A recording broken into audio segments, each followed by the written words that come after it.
everybody, it's Mio and it's Sunday, August 29th, 2021, and I'm actually going to do a real-time update, but also just maybe take you along to what we're doing today. We ended up at this flea market, and I'm just stopping now to record because I just had this just, I guess, unfortunate situation.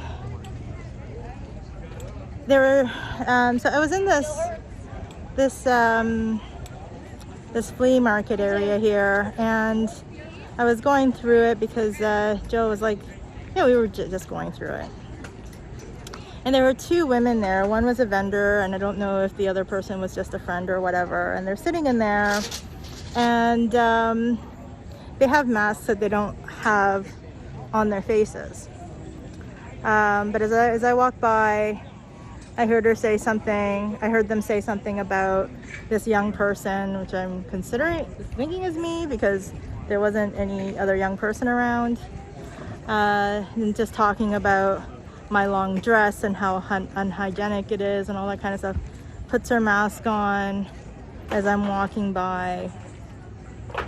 I hear her say, it's like, oh, and she keeps walking, that woman keeps walking back and forth or whatever, and so I'm like, okay, like, I don't know, it just kind of seems like me. I'm the only person that seems to have a long dress on, even though it's not dragging on the floor or anything like that. Where'd he go? But Joe was looking at some stuff behind me, so I walk back, and they're like, yeah, she just keeps walking back and forth, is what they say. And then just because I heard them say something about my dress dragging on the floor or something, like, I'm looking down and it's not, but I decided to just sort of hike it up. And when I just walked by again because Joe wasn't done looking at whatever he was looking at, and I heard them say, oh, I guess maybe she heard us talking about her. Oh, and also, by the way, the first time I walked by and she was talking about my dress, and how unhygienic it is that it's dragging on the floor or whatever, she put her mask down, and then as soon as I walked by, she pulled her mask back up. So, and then I didn't see her doing that with anybody else. So yeah, so that wasn't a good feeling, especially the second time around when she's like, oh, I guess she heard what we were saying, because I was hiking up my skirt, I guess. So I went back and got Joe and kind of told him what was going on. So we ended up leaving that particular place, but it's just crappy. But it happens. It's not the first time. So, and you know, is it because of how I look and who I am? Yeah, maybe. I don't know. Anyway. So that's the situation now, but I'm hoping things will look up shortly. It's been an interesting day. Like, it's been now it's nice, but like it was raining and it was like super humid for a bit and stuff like that. But in a little while, I'll also give you a bit of a health update on what's going on, because you know, the one thing that I have come to learn is that this is not a linear journey. It's gonna have its ups and downs, and yeah, we're dealing with some challenges right now that has come up. So I'll talk a little bit about that shortly, but I just wanted to come on and just, I guess, sort of clear my head of the thing that just happened in that building over there. I know the situation that I just described happened, you know, like a relatively short time ago, just probably a few moments ago. I'm stuck. I can tell I'm emotionally stuck in it right now. So I figured I'll just talk it through. So, you know, when something like this happens, for me anyway, and what I mean by something like this happens, so being singled out of like something that I'm being of being judged in some way by some stranger in these kind of like overt sort of ways, which it's complicated, because there are times when you could say, hey, like, I'm an Asian person, an Asian woman, and if someone acts a certain way toward me, then does that have to do with how they're perceiving me visually as an Asian woman, or is it just me as a person, whatever, that's something that people are focused on.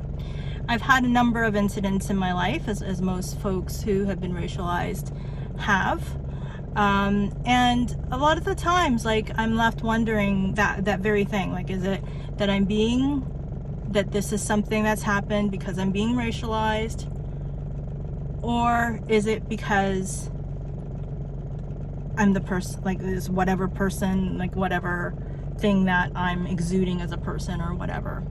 And it's tricky, because when there is no other or very few Asian folks around, and I seem to be the person that is experiencing a level of mistreatment, you kind of feel like, I mean, there's probably a pretty good chance that even if it is unconscious, that there is some kind of like racialization that's going on. But I find myself going, you know, regardless of what was going on with the other person, my feelings were hurt. You know, I just wanted like a nice day out with Joe, you know, have a nice drive, like walk around, you know, and just have a nice day. Like, it's not, you know, something I was hoping to encounter today. And in fact, it's kind of tricky, because I started the day feeling self-conscious about myself, in my clothing choices, or just even the choices I have for clothing, because I've gained weight, and I weigh more now than I have ever weighed in my entire life. I don't have any clothes, or like very few items of clothing that I feel actually pretty comfortable in right now. So I'm wearing a dress today where there is like comfort, like there isn't like pressure on my stomach, and it's loose, and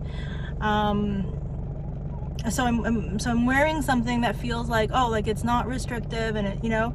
And then to go through this experience where these women were just saying, it's like, oh, you know, that woman is unhygienic with this long dress on, and all this kind of stuff, and then like putting a mask on when I was like walking by, and then taking it off as I passed them and stuff. And it's just like, it's just a really crappy feeling. And I noticed myself like walking around and going like, how can I make them feel crappy too? Like, how can I, you know, like maybe I should go back and ask them like what that was about, and maybe they could understand, like, but not from, I don't know, like not necessarily from a place of like compassion. I'm feeling like, you hurt me, I want to tell you that you hurt me, and I want maybe for you to hurt in some way too. Like, that's sort of the feeling that I have right now, but and which I don't like. So I'm just in the process of kind of working through that right now. And, you know, maybe like the fact that they kind of felt that I heard,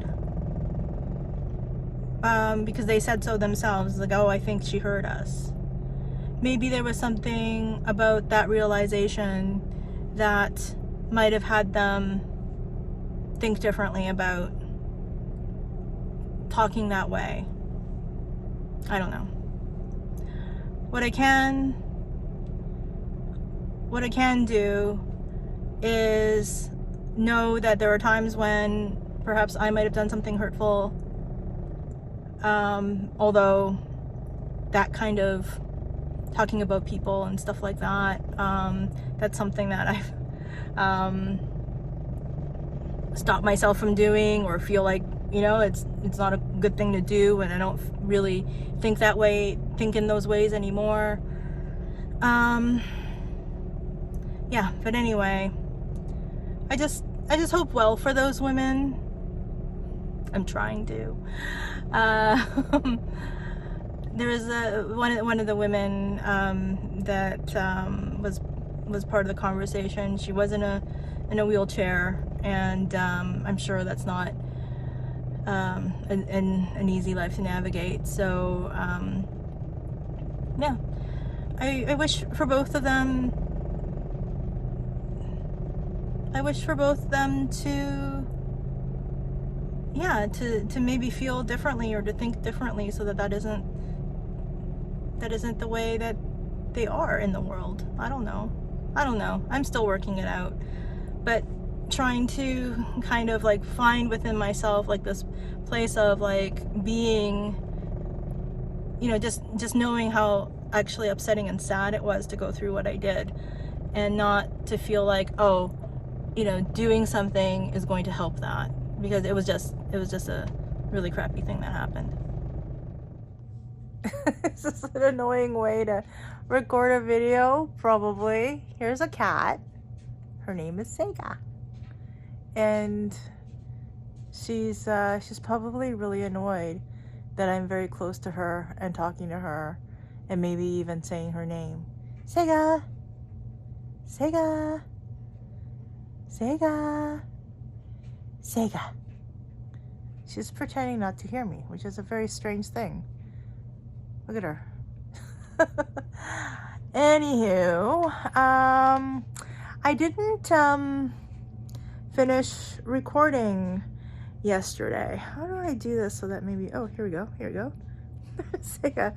I didn't finish what I was going to say, just because after the whole situation at the flea market, just bummed out, you know. And Joe and I drove around for a bit, which was nice, and that was fine. But I just didn't feel like getting back and recording, I guess. Sega. I know she's leaving. Ugh, you made her leave. Oh no. Yes, she's leaving. Yes, that's a giant Snoopy. There may be a video about it. I know that I haven't posted it. It was a weird day, but I have a giant Snoopy, and it sits on the living room couch. It's like a fourth person. It's like a fourth person? A third person in our household. Anyway, so the update is that I have been off of treatment. I've been off of chemo for, I don't know, probably 2.5 to 3 months. Maybe. I don't remember. But let's just say 2.5 months. The first, yeah, let's just say. So the first month and a half, everything was fine. In terms of like, we would take blood tests and stuff like that, and there seemed to be just stabilization. Everything was good. The last CT scan, stable, good. But a few weeks ago, I started feeling more fatigued. My digestion was off. There was just something. I just wasn't feeling too great. And then last week, I had another CA19-9, so some blood work, and the CT scan, and it came back with some stuff that wasn't great, to be frank. So there's been some growth, or some, I don't know what they call it. So there's so my CA19-9 is elevated quite a bit. And, well, not quite a bit, like more than it has, let me just say that. So it went from under 100 to over 200. And I don't know why I don't want to talk about specific numbers. I just, for whatever reason, don't. But anyway, it used to be under 100. Now it's over 200. But just to give you a bit of context, last year, just when I was diagnosed, I was probably in the 2000s somewhere. And then my CT scan came back. The results came back after a week of kind of like, you know, when is this thing gonna come back? And actually, same with the CA19-9. It came back on the same day, but it took 6 days. It was tough waiting out those 6 days. Anyway, and there were some findings in my stomach lining, the peritoneum, that was not necessarily conclusive, but likely subtle growth of malignant metastases, all kinds of, you know, like anyway, just cancer cells is probably the best way of putting it, in my stomach lining. And my CA19-9 number seems to confirm that. So it wasn't great to see that, but this is part of what this journey is about, sort of like the up and downs of like how things go. And so I've just sort of been reckoning with that the last little while, and so the last week or so, or last few days or so, since it's last Wednesday, today is Monday as I'm recording this. And the thing is this, I am planning a trip, and I'll talk more about that in another time. But because I'm planning this trip, a couple of weeks, my oncologists feel that they don't want to start treatment, so I would be immunocompromised while I'm traveling. They want me to be able to get this trip in, and it is sort of like this time. It has to be at a certain time, like based on sort of what it is. And again, I'll get into that later. But they believe they didn't want to start treatment and have me being immunocompromised while I travel. So treatment is still delayed until I get back. And so it's going to be 2.5 weeks, 3 weeks before I have my next treatment. And we just had the conversation that that's what we're going to do. So I've just been processing all of that the last few days, and I'm good with it. I'm feeling pretty good except for the exhaustion, but that's, you know, part of like what this is all about. So trying to, you know, sort out how to manage that. And also for this trip that I'm going on, I don't want to be exhausted the entire time. So I'm trying to do some experiments to just sort of see how I can manage energy. But that's where we're at. So I knew that rationally this health journey, there's ups and downs. It's not going to be a linear situation in no way, shape, or form. So this is a bit of a downward turn, but also symptomatically speaking, there isn't a whole lot at issue apart from the exhaustion and some digestion stuff. But other than that, it's still pretty good. And yeah, so next time probably I'll talk more about this trip that I have coming up, and kind of talk you through like some of my reasons for doing it. So that's the update. Hope everyone's taking good care. Chef's kisses to you. Love and care. Take good care of yourself and those around you. And I'll talk to you again real soon.